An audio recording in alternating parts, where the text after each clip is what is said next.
ago, mass communications major Aleta is already closer to reaching her dreams. This past May, she had the opportunity to interview one of her greatest inspirations, Miss Jill Scott. The interview only solidified the fact that Aleta is one step closer to reaching her dreams. Now, I work primarily at Singer's Room magazine, singersroom.com. It's an R&B lifestyle magazine. I am the writer and premier blogger for the site. I also became a contributing writer at Olive Coco magazine, olivecocomag.com, and it is a magazine that highlights the lifestyle of minority women from all nationalities.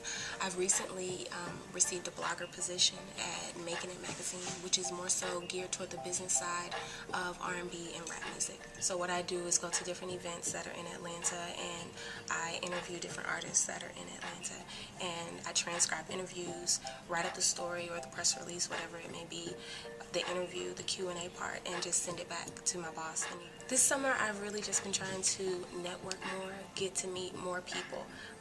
Usually I'm a shy person, so I don't like to put myself out there like that, but I realize that you can't chase your dreams if you're sitting in the corner and scared to talk to anyone. So I've gone to a lot of women leadership conferences over the summer and just having my card and giving it to people, and whether they're in the industry that I want to be in or not, you never know who can have an impact or influence on your life. So I've interviewed Jill Scott, which was amazing for me. Also, Music Soul Child. That's somebody that I was mouth dropped the whole interview, and then later on I got to meet him when he came to Atlanta and we talked again. I've interviewed Tony Braxton. I've interviewed Yolanda Adams, who is an amazing gospel singer, and I love her music. Dietrich Haddon, who is also another gospel star.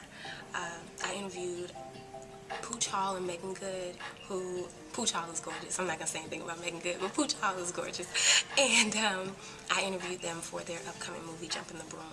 So just a lot of different people that I'm meeting, Carrie Hilson, Lloyd, Jagged Edge. By the time that I interviewed Jill Scott, I had been working at the magazine for about 8 or 9 months, and every artist that I interviewed before, I mean, it was an honor, because I've known them through music or different things that I may hear, but no one ever really touched me. No one's music ever really touched me.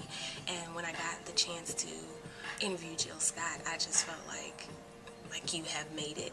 And even though it may be a small victory for others, it was definitely huge for me. She was so humble and so genuine and so down to earth, and that's something that I really respected, and that's something I want to mirror in my own career.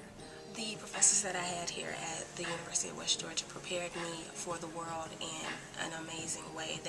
They allowed me to go out into the world and feel confident about my abilities and the things that they had taught me, even though at the time the critiques or criticism I may have gotten from professors may seem harsh. They did nothing but build me up and have me grow a tougher skin, because when you're in the communications field, you hear a lot of no's, you hear a lot of people not liking your work, you hear so many things, but the education that I received here let me know that regardless of what anyone else says out there, I am a good writer, I'm great at what I do, I know what I'm doing, and they just really helped me, especially Camilla Gant. She is one professor that I will always be grateful for.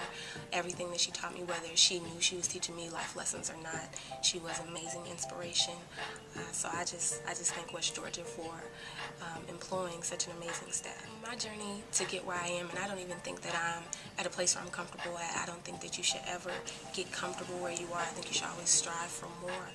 But I definitely believe that you got to keep pressing, and I know that it gets depressing and that the economy is not what it's supposed to be and all these different things that you hear, and it is tough out there, and the real world is real, and you just have to push past all the negativity. You have to push past doubting yourself. You have to come out of college believing that you were well-trained and well-equipped, and even though there are going to be no's, there's going to be a yes. My dream job is Essence Magazine, and I know that it's in the distance, but you shouldn't shun this struggle, because in the end, you'll get what you want if you're diligent.